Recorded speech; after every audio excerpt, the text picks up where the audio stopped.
Hi guys, welcome back to my YouTube channel. ඔන්න ඉතින් මේ පාර වෙසක් එකට වෙසක් කූඩුවක් හදන්න තමයි මන් දැන් මේ හදන්නේ. ඉතින් අපි බලමු කොහොමද මම මේ පාර වෙසක් එකට මගේ වෙසක් කූඩුව හැදුවේ කියලා. අපි හිතුවා මේ පාර ගොඩක් වෙසක් කූඩු හදන්න නැතුව එක වෙසක් කූඩුවක් විතරක් අලවනවා කියලා. හැබැයි තව වෙසක් කූඩුවක් අපි කඩෙන්ම හදලා තියෙන එකකුත් ගෙනාවා.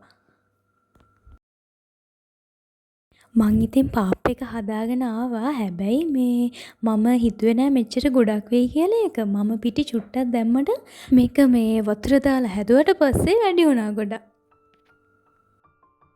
මං ඉතින් දැන් හිමීට වෙසක් කූඩුව අලව ගන්න ගමන් තමයි මේ ඉන්නේ. මේක ඉතින් අර ලස්සනට හොඳට ඇදිලා ඇලවුනහම ගොඩක් ලස්සනයිනේ. ඉතින් ඒ නිසා මං හිමින් හදිසියක් නැතුව මේ වෙසක් කූඩුව අලව ගන්නවා.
මෙන්න ඉතින් අපි හදාගත්ත ලස්සන වෙසක් කූඩුව රෑට ලයිට් දැම්මට පස්සේ පේන විදිහ.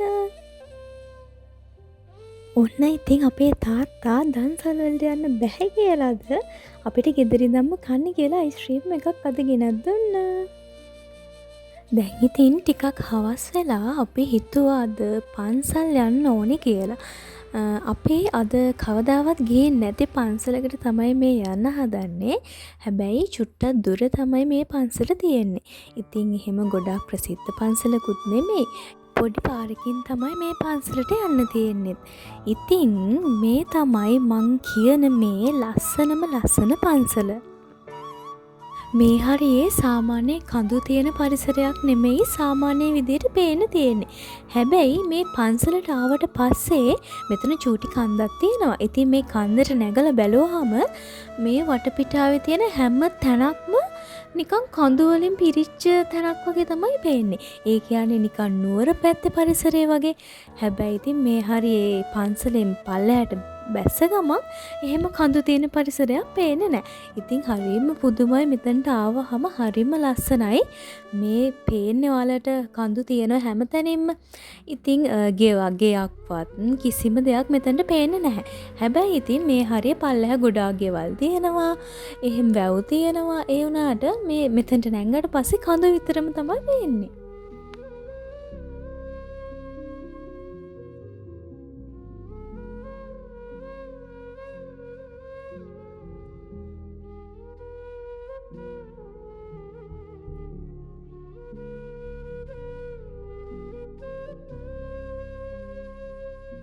අපි අද හවස් වෙලානේ මේ පන්සලට ආවේ. ඉතින් ඉර බැහැගෙන යනවා මේ හරියට පුදුම ලස්සනක් තමයි තියෙන්නේ. මං ඔයාලට දැන් පෙන්නන්නම් කොහොමද මෙතන ඉඳන් ලස්සනට ඉර බැහැ යන විදිය පේන්නේ කියලා.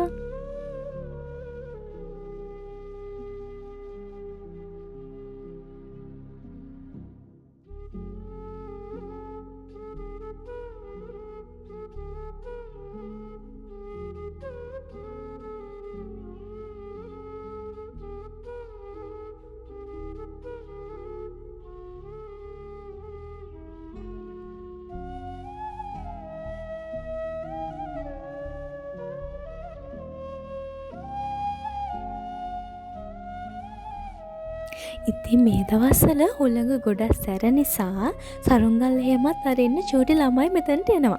ඉතින් ඔයාලට පේන්නේ නැහැ. හැබැයි මම වීඩියෝස් ගත්තට ඒ සරුංගල් මොකද ගොඩාක් උඩට ගිහින් තමයි ඒවා තියෙන්නේ. හරිම පුංචියට තමයි අපිට පේන්නේ.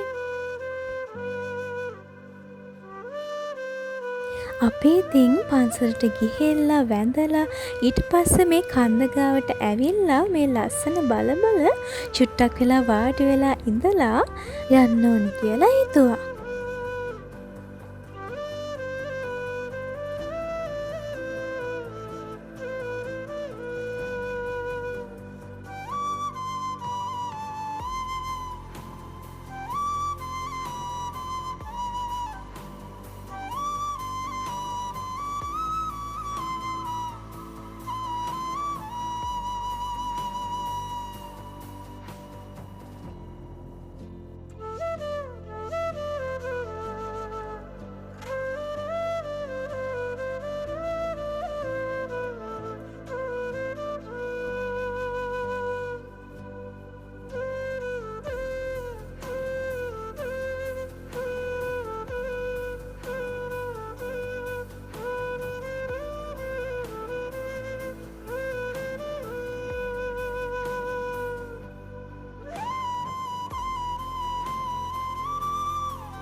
ඔන්න ඔහොම තමයි වෙසක් පෝය දවස ලස්සනම ලස්සනට ඉවරුනේ.